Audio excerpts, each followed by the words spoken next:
আজ ক্যাপসিকাম ছাড়াই chilli chicken বানিয়ে ফেললাম। কিভাবে বানালাম চলো তোমাদেরকেও শেয়ার করি। তো ভালো করে মাংসটা ধুয়ে আমি কিন্তু ডিম ফাটিয়ে দিয়েছি, তার মধ্যে কিন্তু বেসিক মশলা পেঁয়াজ রসুন আদা লঙ্কা তারপরে এইসব বাটাগুলো দিয়েছি, দিয়ে তার মধ্যে জিরে গুঁড়ো ধনে গুঁড়ো, তারপরে একটু কাশ্মীরি লঙ্কার গুঁড়ো, তার সঙ্গে নুন হলুদ, তারপরে কিছু সিক্রেট মশলা এইসবগুলো আমি দিয়েছি।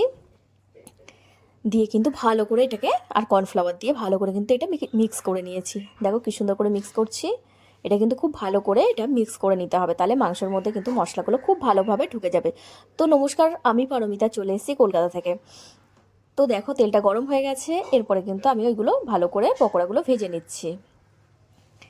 তো আমার ভিডিওগুলো যদি ভালো লেগে থাকে তাহলে অবশ্যই কিন্তু একটু চ্যানেলটাকে সাবস্ক্রাইব করে দিও আর শেয়ার করে পাশে থেকো। তো দেখো তোমরা তো দেখতেই পাচ্ছ কীভাবে করছি এটা। তো দেখো ভালো করে আমি তেলে কিন্তু এটাকে ভেজে নিচ্ছি, আর এটা কিন্তু লাগছে না যেহেতু কর্নফ্লাওয়ার দেওয়া রয়েছে। তো দেখো ভালো করে ভেজে নিচ্ছি, আর এটা এমনভাবে পকোড়াগুলো আমি করছি, এটা কিন্তু চিকেন পকোড়া হিসেবেও খাওয়া যাবে। আর এটা কিন্তু খেতে দুর্দান্ত লাগে। আমি বললাম না একটা সিক্রেট মশলা দিয়েছি, তাতেই কিন্তু দুর্দান্ত টেস্ট আসে।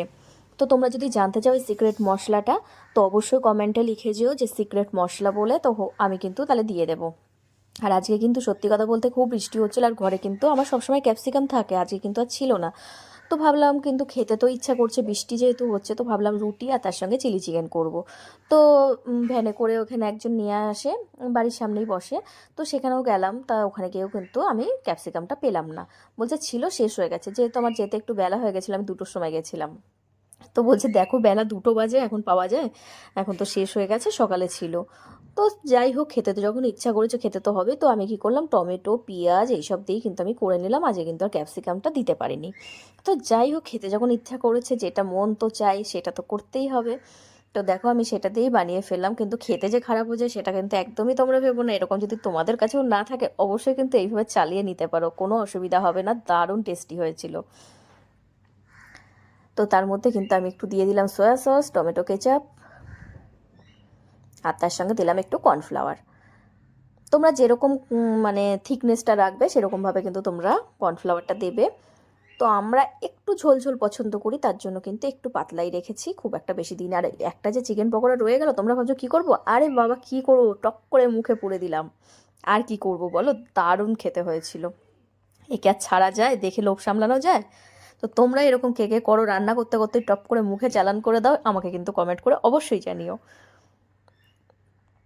তো এইটা মুখে দিয়ে দারুণ একটা ফিলিংস আসলো, দারুণ টেস্টি হয়েছে। আর দেখো আমার কিন্তু এই যে এইরকম কিন্তু ভাবে রেডি হয়ে গেছে চিলি চিকেনটা। তো কেমন দেখতে হয়েছে অবশ্যই কিন্তু কমেন্ট করে জানিও। একটু হালকা পাতলা রেখেছি আমি, যেহেতু রুটি দিয়ে খাওয়া হবে, একটু চুবিয়ে চুবিয়ে ওরা খেতে পছন্দ করে।